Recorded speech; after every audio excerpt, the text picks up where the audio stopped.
Confira os destaques dessa edição do Haroldo Torinho Notícias. Médica dá dicas de como diferenciar dengue e Covid. Alimentos podem ajudar a diminuir a insônia. Saiba mais sobre o transtorno bipolar. O Hospital Haroldo Torinho realiza blitz educativa.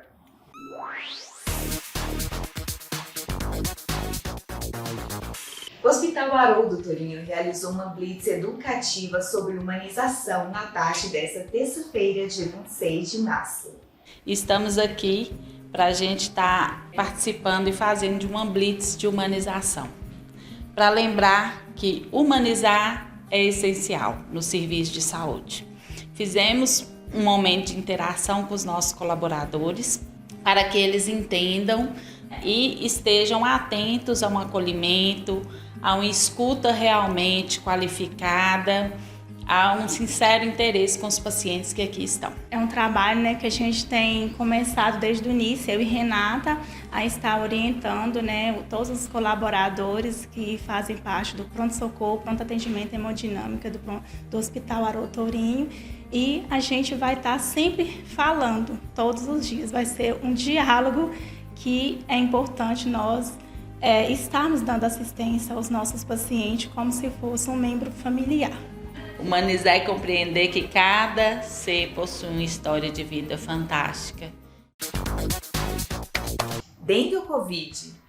Essa é uma dúvida frequente que impacta diretamente na vida de pessoas que trabalham em regime presencial. Afinal de contas, a depender de qual doença, será necessário isolamento ou até mesmo tratamento específico.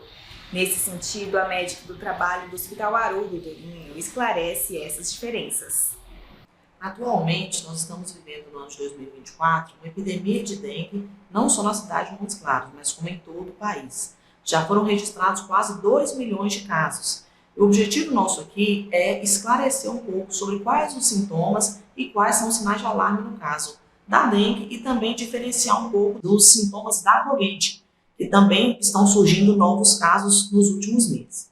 Então, em se tratando da dengue, o principal sintoma seria febre alta, costuma cursar com febre alta desde o primeiro dia de sintomas, dor no corpo, dor na região da cabeça, especialmente atrás dos olhos, dor articular, são principalmente esses sintomas. Pode também vir acompanhado de sintomas como diarreia, vômitos. Quando que nós vamos preocupar no caso da dengue? Em procurar um ambiente hospitalar. Nos casos quando o paciente ele vai ter dor abdominal contínua, no caso de qualquer sangramento, gengival, nasal, qualquer quadro de sangramento, vômitos incoercíveis, então o paciente ele não para de vomitar, todos esses são sinais de alerta, onde o paciente deve procurar uma unidade de urgência e emergência, um pronto-socorro. Agora, nos quadros de febre, dor no corpo, por mais que sejam sintomas assim, incapacitantes, são sintomas que você vai tratar com analgésico e muita hidratação.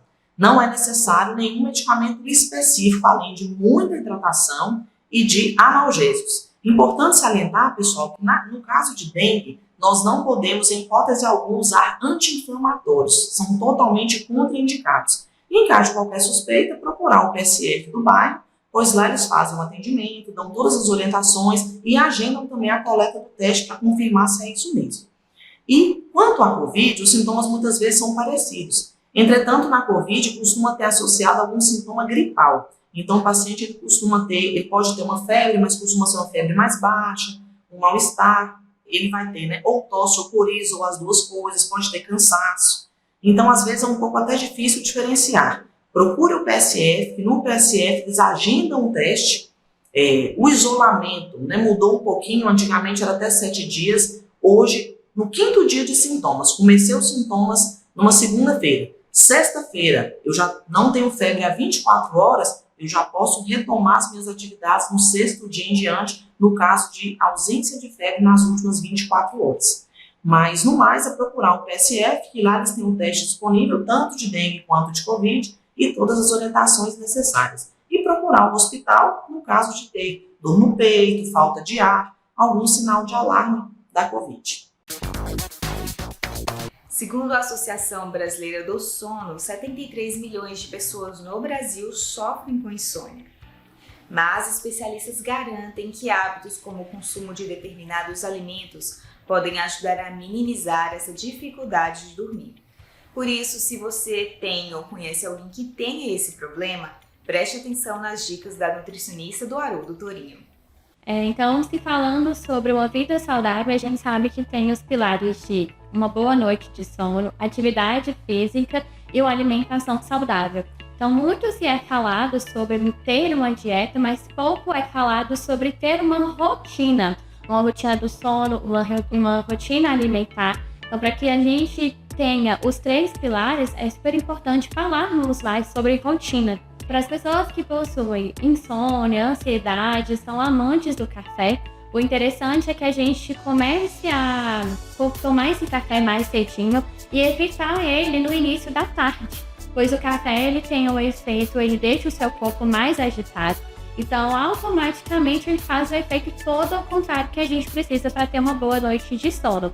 Além disso, evitar alimentos gordurosos, alimentos ultraprocessados, eles têm um tempo maior de digestão. Então, se eu consumo esses alimentos próximo do horário de dormir, automaticamente o meu sono vai, ficar um pouco desregulado, ou eu vou acabar não tendo uma noite tão tranquila.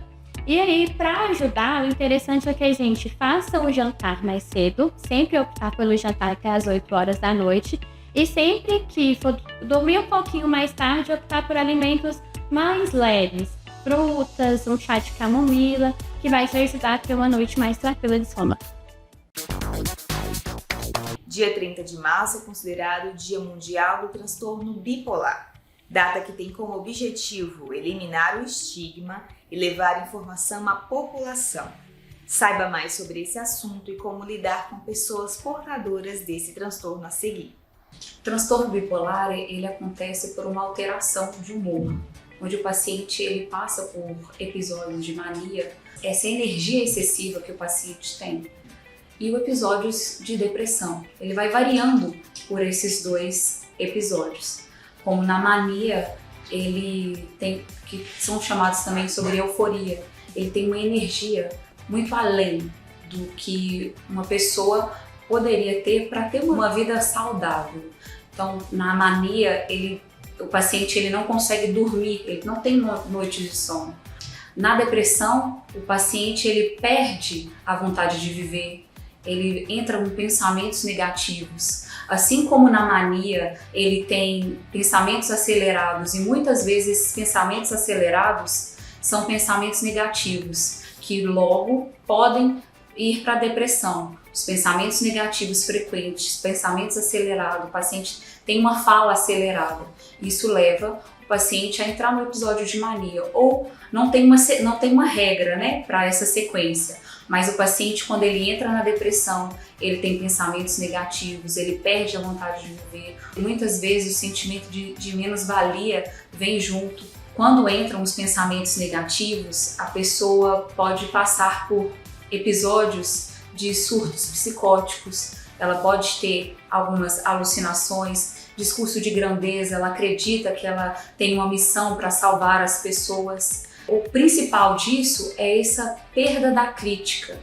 Esse diagnóstico vem dos médicos, ou de uma equipe multidisciplinar para até chegar no diagnóstico do transtorno bipolar. Então a gente tem que tomar muito cuidado, porque o preconceito, quando a gente não conhece, nós julgamos essas pessoas. Então é importante, nós como amigos, familiares, pacientes, é importante conhecer, saber como que esse comportamento se apresenta, para assim diminuir o preconceito e melhorar no acolhimento, incentivando essas pessoas, esse amigo ou familiar, a buscar um tratamento com uma equipe multidisciplinar, psiquiatras, psicólogos. E aqui no Hospital Haroldo Torinho, nós temos uma equipe na psicossocial, trabalhamos também nesse acolhimento, tratamento e ressignificação de todos esses sintomas que nós falamos aqui. Essa edição do Haroldo Torinho Notícias fica por aqui. A gente volta a se encontrar na próxima semana. Até lá!